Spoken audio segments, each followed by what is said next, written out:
Acán, varón israelita de la tribu de Judá, vivió en los días de Josué, y su relato es conocido en las Sagradas Escrituras principalmente por su rebeldía al mandato del Señor. La iniquidad de Acán acarreó desdichas no solo para él, sino también para toda la nación de Israel. En este relato descubrirás todo lo que las Escrituras revelan sobre Acán y entenderás la gravedad de su transgresión. Las Escrituras no ofrecen muchos pormenores sobre la vida personal de Acán. Lo único que se sabe de él se encuentra en el libro de Josué, capítulo 7, versículo 1, donde se menciona que Acán era de la tribu de Judá. Además, sabemos que el periodo histórico en el que vivió Acán fue el de la transición de la travesía de los israelitas por el desierto hacia la toma de la tierra prometida bajo el mando de Josué. Acán se presenta en la narración bíblica ya cometiendo un pecado grave. Las Escrituras relatan que Acán tomó clandestinamente objetos proscritos, es decir, cosas que estaban destinadas a ser aniquiladas. Según algunas versiones, los objetos proscritos eran botines de guerra provenientes de la toma de la ciudad de Jericó. El pueblo de Israel había sido advertido de no tomar nada que perteneciera a Jericó. En esta circunstancia, los israelitas estaban actuando como instrumentos del Señor, ejecutando su sentencia sobre esa ciudad cananea. Esto implicaba que la batalla era una guerra santa y que toda la ciudad había sido dedicada a Dios, por lo tanto, el castigo divino se aplicaría con rigor allí.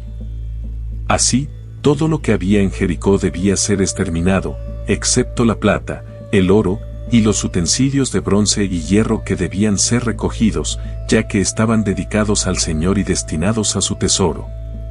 Si un israelita se apropiara de algo que estuviera proscrito o dedicado al Señor, atraería maldición sobre el campamento de Israel y desencadenaría la ira divina.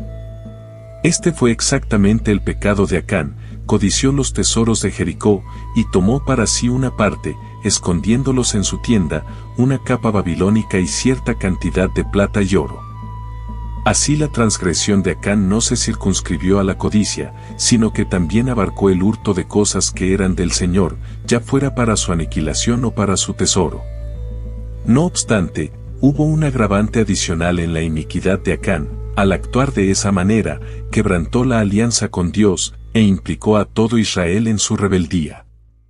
Esta implicación quedó patente en las repercusiones de su pecado.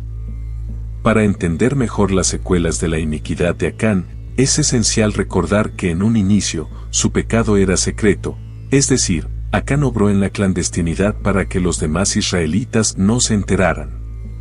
Se apoderó de lo prohibido, violó el mandato divino y guardó silencio. Mientras tanto, Josué envió a algunos de sus hombres para explorar la tierra de Ai con el propósito de conquistarla. Los exploradores israelitas observaron que prácticamente no hallarían resistencia en esa ciudad y que la conquista de esa tierra sería sencilla. Sin embargo, desconocían que Israel ya estaba bajo la cólera de Dios a causa del pecado de Acán. Cuando los israelitas intentaron invadir Ai, los pocos hombres de esta ciudad lograron vencer y expulsar a unos 3,000 hombres de Israel, incluso matando a algunos de ellos. Esa derrota fue un golpe desolador para Israel. Los israelitas no podían entender cómo habían conquistado la fortificada Jericó, y sin embargo, habían sido vencidos por la frágil resistencia de Ai. La explicación residía en la iniquidad de Acán. Esto significa que las repercusiones del pecado de Acán afectaron a todo el campamento de Israel. Entonces, mientras Josué y los líderes de Israel buscaban respuestas clamando al Señor, Dios reveló a Josué que la derrota era consecuencia del pecado existente en Israel. Dios también profetizó que apartaría su presencia de Israel si lo sustraído no era erradicado. Luego, siguiendo los mandatos del Señor, Josué congregó a todas las tribus de Israel y echó suertes para hallar el pecado oculto. Mediante este método, Dios indicó al culpable. Posiblemente se empleó el método de los Urim y Tumim para revelar la voluntad de Dios, aunque no se tiene certeza de ello. De cualquier manera, la suerte recayó sobre la tribu de Judá, y paulatinamente, apuntó hacia la casa de Acán. Cuando la suerte cayó sobre Acán, él confesó inmediatamente su pecado, admitió haber cedido a la codicia, desobedecido al Señor y apropiado ilícitamente de algo que no le pertenecía. Acán también reveló dónde había ocultado lo robado. En respuesta, Acán, su familia y sus bienes fueron sacados del campamento de Israel y lapidados hasta la muerte. Posteriormente, sus cuerpos fueron incinerados y sepultados en el valle de Acor, y la justa ira de Dios fue aplacada. Aunque en la ley mosaica la pena por el robo no era la muerte, sino la restitución en doble medida, la situación fue diferente en el caso del pecado de Acán. Él quebrantó la alianza de Dios al apoderarse de cosas dedicadas al Señor, ocultándolas audazmente en su equipaje.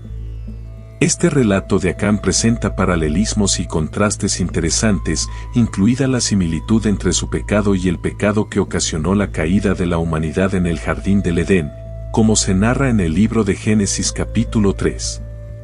El pecado de Adán fue el primero de todos los pecados humanos, mientras que el pecado de Acán fue la primera transgresión registrada de un israelita en la tierra prometida.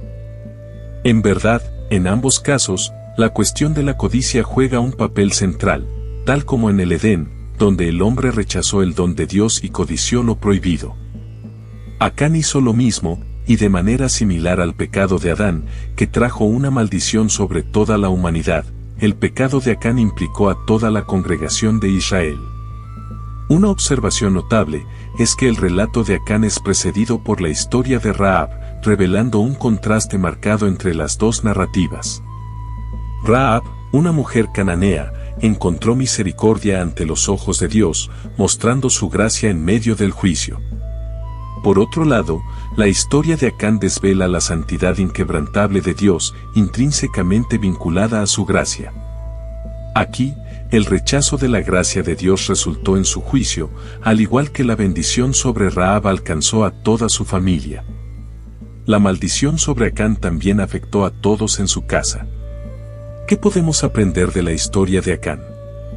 En primer lugar, esta historia ilustra la importancia de la obediencia a Dios. Acán no solo desobedeció a Dios, sino que también causó daño a toda la nación de Israel con su pecado. Nuestras acciones tienen consecuencias que no se limitan solo a nuestras vidas personales, por lo tanto, es crucial que busquemos siempre la voluntad de Dios en todo lo que hacemos. Además, esta narrativa nos recuerda que el pecado no debe ser ignorado ni encubierto. Josué tuvo que abordar el pecado de manera decisiva para purificar el campamento de Israel. De la misma manera, debemos estar dispuestos a confesar nuestros pecados y afrontar las consecuencias de nuestras acciones. Cuando Dios reveló a Josué la presencia del pecado en el campamento, convocó a todas las tribus de Israel para presentarse ante Dios. Esto demuestra que el pecado no era solo un problema personal, sino que afectaba a toda la nación. Por lo tanto, es importante buscar ayuda y apoyo de la comunidad cristiana cuando enfrentamos dificultades y tentaciones. Nuestras acciones tienen consecuencias que no se limitan solo a nuestras vidas personales, por lo tanto, es crucial que busquemos siempre la voluntad de Dios en todo lo que hacemos. Aunque la maldición que cayó sobre Acán y su familia pueda parecer severa, Dios es justo y santo. El pecado es una transgresión contra Dios, y su justicia requiere que el pecado sea castigado. Finalmente, esta historia nos ayuda a comprender quién fue Acán y las consecuencias de permitir que el pecado domine nuestras acciones. Si disfrutaste explorando más a fondo la historia de Acán y las implicaciones de su pecado, no dudes en compartir tus pensamientos a continuación, ya que tu opinión es muy valiosa para el mundo. Hasta la próxima, y que Dios te bendiga.